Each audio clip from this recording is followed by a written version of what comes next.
మద్యపానం, ధూమపానం ఆరోగ్యానికి హానికరం మరియు క్యాన్సర్కు కారకం.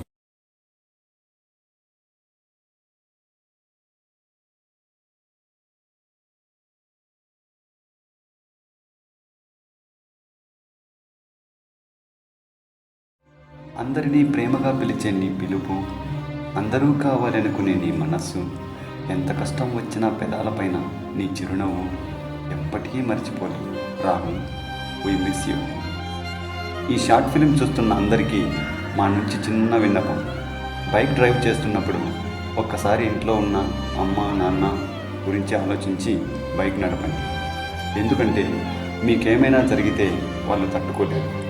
మీకోసం కాకపోయినా ఇంట్లో ఉన్న వాళ్ళ కోసమైనా బైక్ చిన్నగా డ్రైవ్ చేయండి ఫ్రెండ్స్.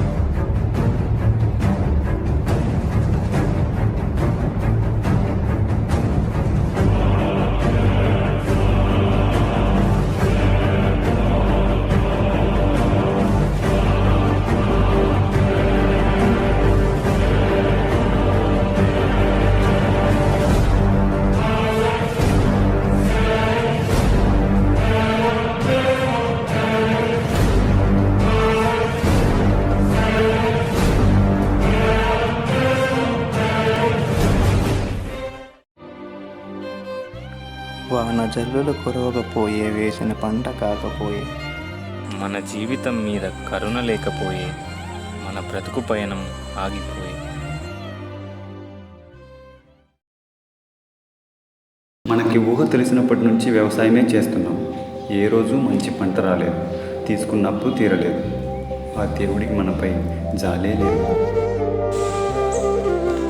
తినడానికి రుచులు కోరుకుంటారు, కానీ పండించే రైతుకి ఏమవసరమో ఎవరూ పట్టించుకోరు.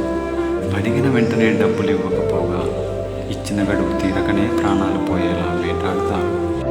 వేసిన పంట చేతికందక చనిపోయేది రైతు, వేసిన పంట చేతికి వచ్చినా తరలేక చనిపోయేది రైతే. కష్టపడితేనే ఫలితం ఉంటుంది అంటాం కదా. తన జీవితం కష్టంలా పెట్టి ఫలితంలా మట్టిలో కలిసిపోతున్నాడు రైతు.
నమస్తే, కూర్చోండి.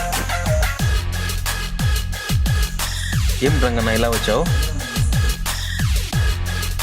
నారాయణ, గోపాల్ ఉన్నాడు కదా? ఉన్నారు. ఏమైంది? అయ్యా, డబ్బులు తీసుకొని చాలా రోజులైంది. అడిగితే ఏ సమాధానం ఇవ్వడం లేదు. అందుకే సాయం కోసం మీ దగ్గరికి వచ్చాను. వీరా,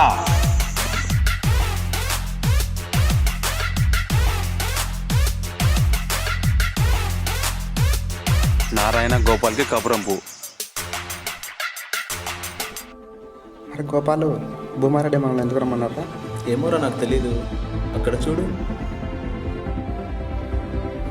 అరే నాగిరెడ్డి ఏంటాడు ఎక్కడున్నాడు? ఏమోరా తెలీదు. డబ్బుల గురించి ఉంటుందేమోరా.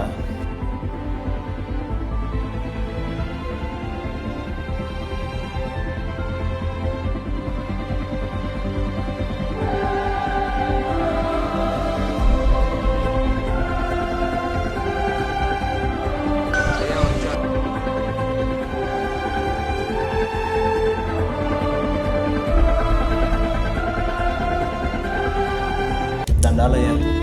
నమస్కారం అయ్యా. ఆయన వచ్చారు, ఆయన దగ్గర మీరు డబ్బులు తీసుకున్నారు, అడిగితే ఏ సమాధానం లేదు. దీనికి పరిష్కారం ఏంటి? మీరే చూస్తున్నారు కదయ్యా, వేసిన పంట వేసినట్టే పోతుంది. అందుకే అప్పు మీద అప్పు చేసి దీనికి పరిష్కారం మీరే చెప్పండి అయ్యా.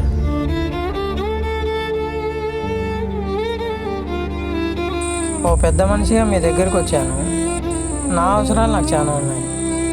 రేపటిలోపు నా డబ్బులు నాకు కావాలి, లేదంటే వాళ్ళ భూములు నేను లాగేసుకుంటాను.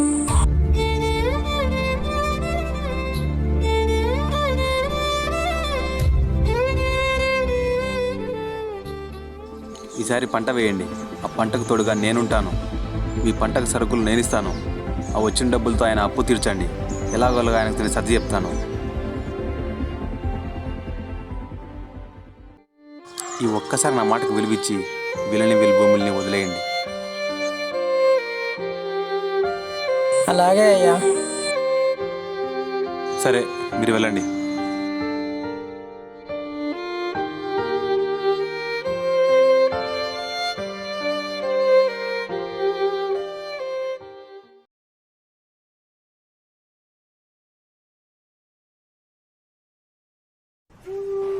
నారాయణ, ఇంటికే కదా?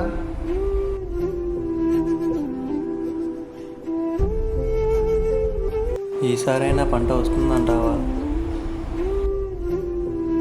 పోయినసారి పంట వేసాం, అయినా చేతికి రాలేదు. ఈసారి కూడా అదే పంట వేశాం, ఏమవుతుందో ఏమో మరి. ఒకవైపు అప్పుల వాళ్ళు, మరోవైపు కుటుంబ సమస్యలు. దేవుడు మనకు ఒక వరం ఇచ్చాడు. ఈ పంట మరొక వరంలా మారితే మన బ్రతుకులు ఇంకొక వరంలా మారుతాయి. సరే, చివరి వరకు వేచి చూద్దాం ఏం జరుగుతుందో.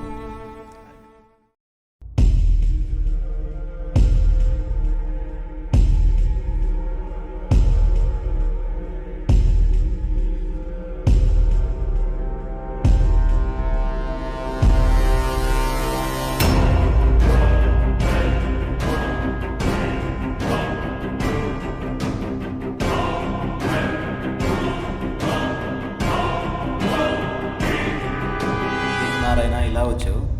ఏం లేదు, నా పొలానికి నీళ్ళు పెట్టి నీకు వచ్చిన. అదేంటి నారాయణ, అలా ఎలా కుదురుతుంది? మనం మాట్లాడుకున్నాం కదా ఈరోజు నా వంతు. ఏం లేదు, ఈరోజు నేను తిప్పుకుంటా నీళ్ళు. లేదు, దీనికి నేను ఒప్పుకోను. నీరు నీ పంటకు ఎంత అవసరమో నా పంటకు అంతే అవసరం. నీరే నీ అబ్బ సొత్తు కాదు. ఇంతవరకు మన స్నేహానికి పిలిపించి మాట్లాడా. నీరు మా అబ్బ సొత్తుగా అన్నప్పుడు నన్నెందుకు అడుగుతున్నావురా? ఎందుకు ఒప్పుకోరా? నువ్వు వరిస్తే నీళ్ళు వదలాలా ఏంటి? వదిలే ప్రసక్తే లేదు. నువ్వేంటి వదిలేది? నేను వదులుతా చూడు.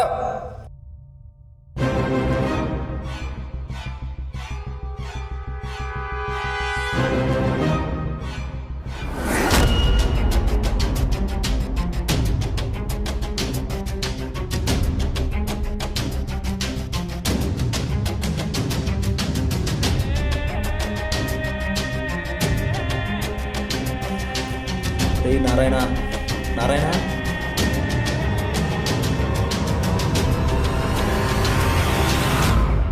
నీ రోజులు స్నేహితుడుగా ఉంటూ నన్నే చంపాలని చూశాడు. నా ప్రాణాలు పోయినా సరే నా పంటని, నా కుటుంబాన్ని కోల్పోకుండా చూసుకుంటాను. ఇదంతా జరగకూడదు అనుకుంటే నాకు న్యాయం జరగాలి. దీనికి భూమారెడ్డి ఒక్కడే న్యాయం చేయగలడు.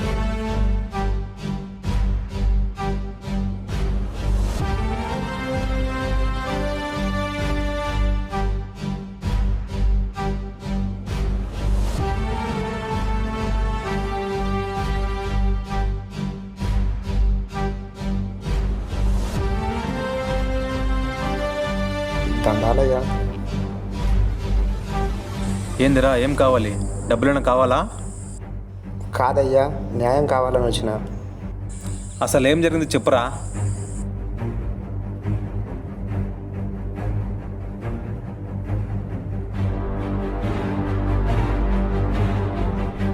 నువ్వు చేసింది తప్పు కదరా? అయ్యా, అతను చేసింది కూడా మహా తప్పు. నేను నీకు న్యాయం చేస్తాను. అలాగే అయ్యా. వీరా, కబురంపు గోపాల్కి. సరే అయ్యా.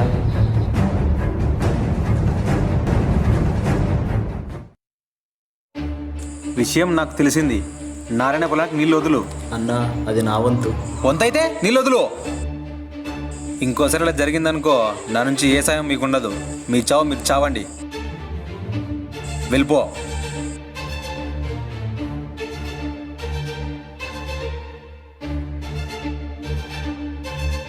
కాశీ, వేసేయాలన్నా? లేదు, వాడి మీద ఒక కన్నేసాయి. అలాగే అన్న.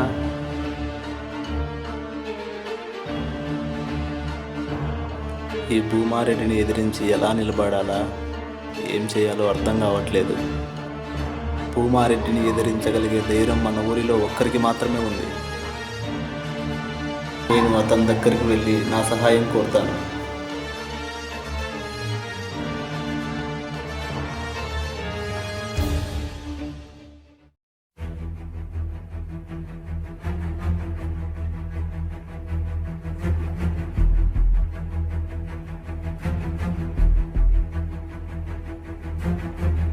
అన్నున్నాడా?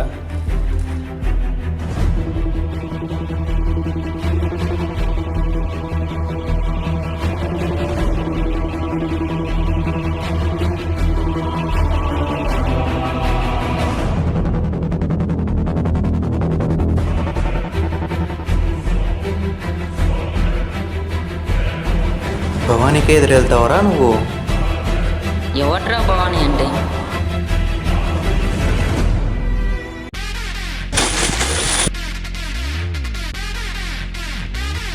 భవానీ అంటే ఎవరు తెలీదు నీకు? తెలీదా?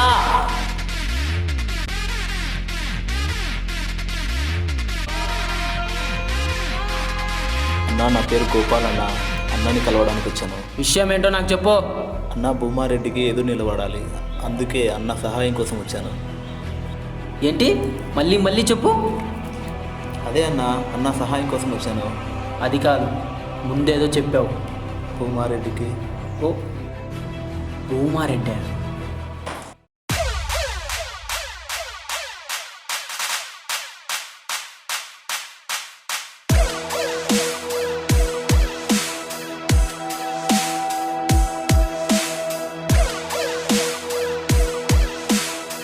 అన్నా, నీ సహాయం కోసం ఒకరు వచ్చారన్నా. అది కాదన్నా, మనకు ఎదురొచ్చేది ఆ భూమారెడ్డి. భూమారెడ్డి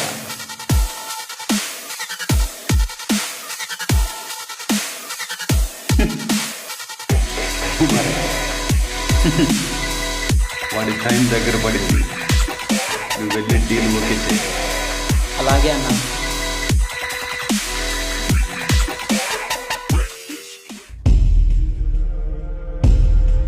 అన్నా, నారాయణ వచ్చాడు.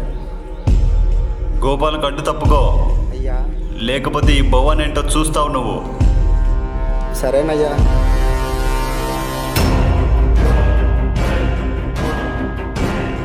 రే శంకర్, వాడికి మనమేంటో చూపించు.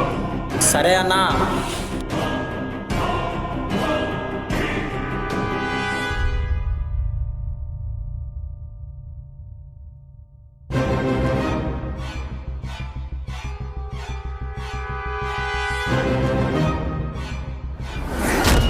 భవానీ మాటకు ఊర్లో ఎవరు ఎదురు చెప్పకూడదు, అర్థమైందా?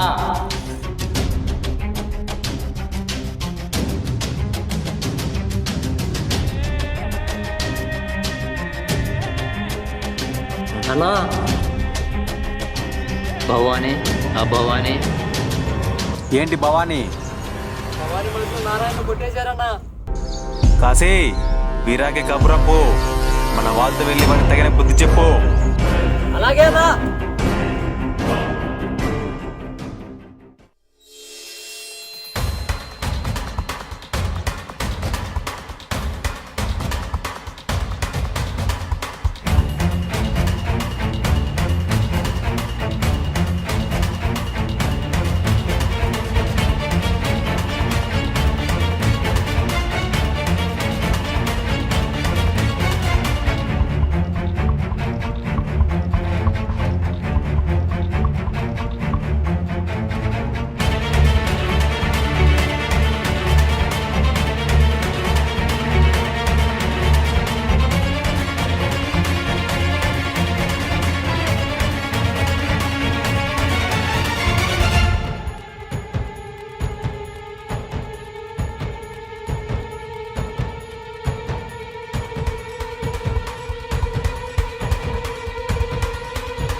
అన్నా ఆ భూమారెడ్డి మనుషులు నన్ను కొట్టారన్నా. ఏం పీకుతున్నారా? 24 గంటల్లో వాడి చావు నేను చూడాలి, లేకపోతే మీ అందరిని నేను చంపేస్తా. నువ్వు వెళ్ళిపోయి ఇంకా నేను చూసుకుంటా.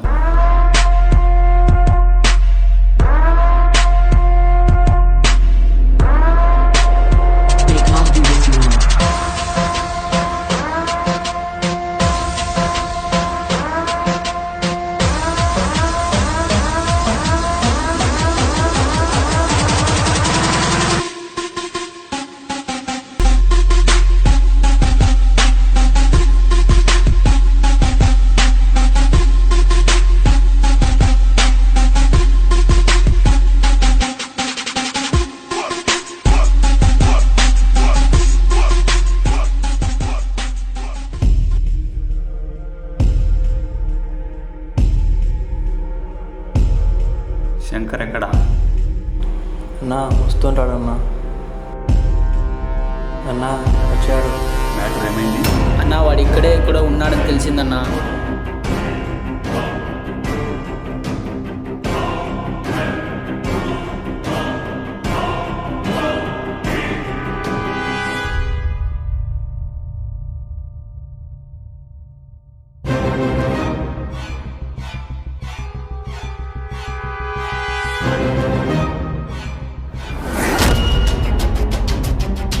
ఏంట్రా బండి ఆగిపోతుంది?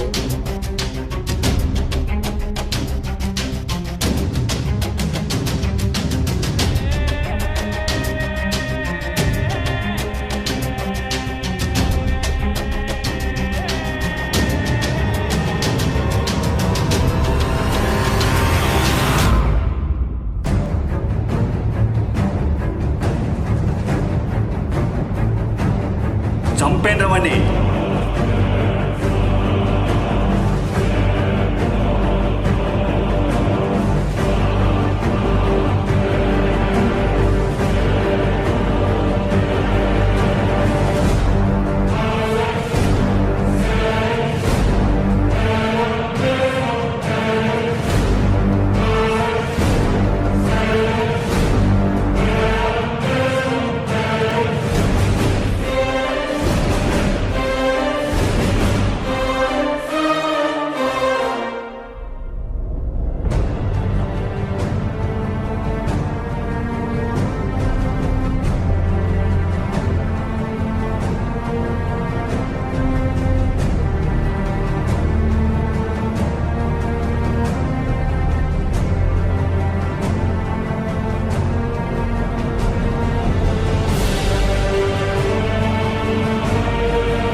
రేయ్ వాడు ఇక్కడే ఎక్కడో ఉంటాడు, వెతకండ్రా.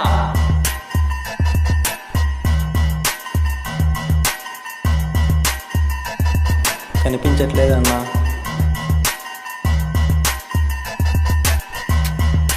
ఏరా దొరకలేదా? దొరకలేదన్నా. వాడు ఎక్కడుంటాడో నాకు తెలుసు. పదండి.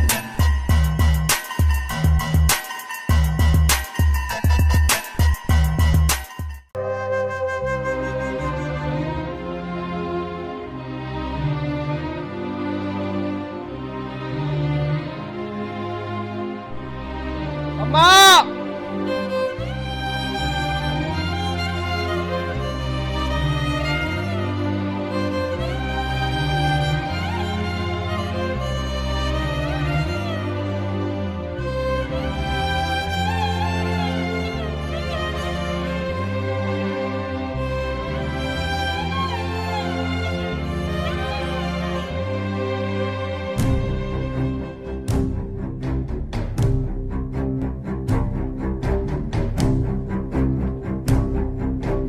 రేయ్ దొరికారా వాడు.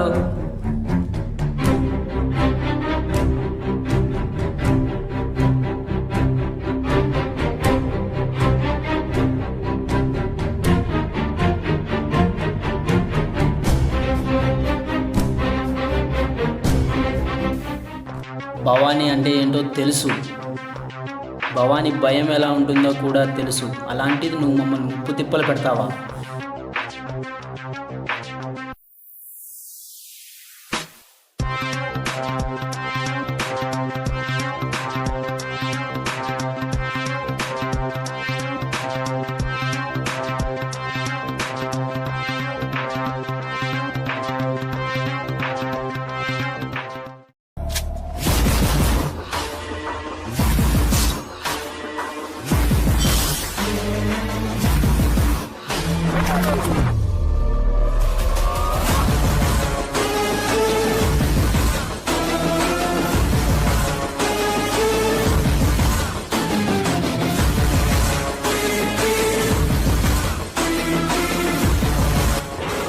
గొడవలు వద్దు, మొబైల్ జోలికి రావద్దు, వస్తే చస్తావని చెప్పే కదరా.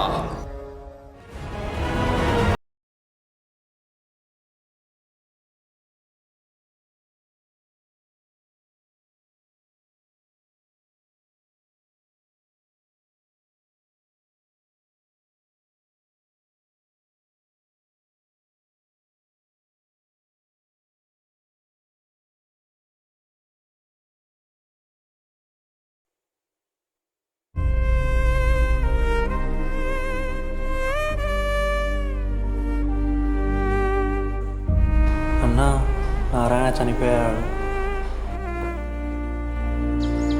వెళ్ళి వన చోటికి వాడిని లాక్కురండి. అలాగే అన్నా.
మీరిద్దరూ కలిసిమెలిసి ఎంతో సంతోషంగా ఉండేవాళ్ళు.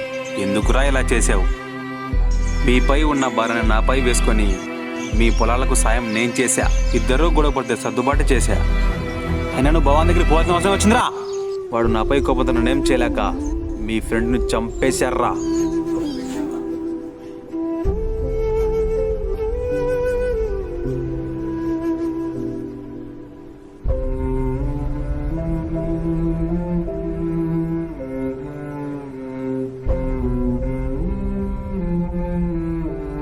అయ్యా అయ్యా నన్ను క్షమించండి అయ్యా. ఈసారి ప్రాణభిక్ష పెట్టండి అయ్యా. అయ్యా అయ్యా నన్ను వదిలేయండి అయ్యా. అన్నా ఆ భవానీని చంపే అన్నా. చంపడం పరిష్కారం కాదు. పుట్టడం 1 నిమిషం, చంపడం 1 నిమిషం. ప్రాణం చాలా విలువైనది. నువ్వు నమ్ముకున్న భవాని ఏం చేశాడో తెలుసా? నువ్వు ఇవ్వాల్సిన అప్పు భవాని తీర్చాడు. మీ భూములు లాక్కున్నాడు. ఇలా బ్రతుకుతావు బతుకు. నీ ఫ్రెండ్ ఒక అసమర్థుడు, అందుకే సాయం చేశా. కానీ నువ్వు అసమర్థులాగా ఆలోచిస్తావు అనుకోలేదు. అసలైన అసమర్థుడో తెలుసా?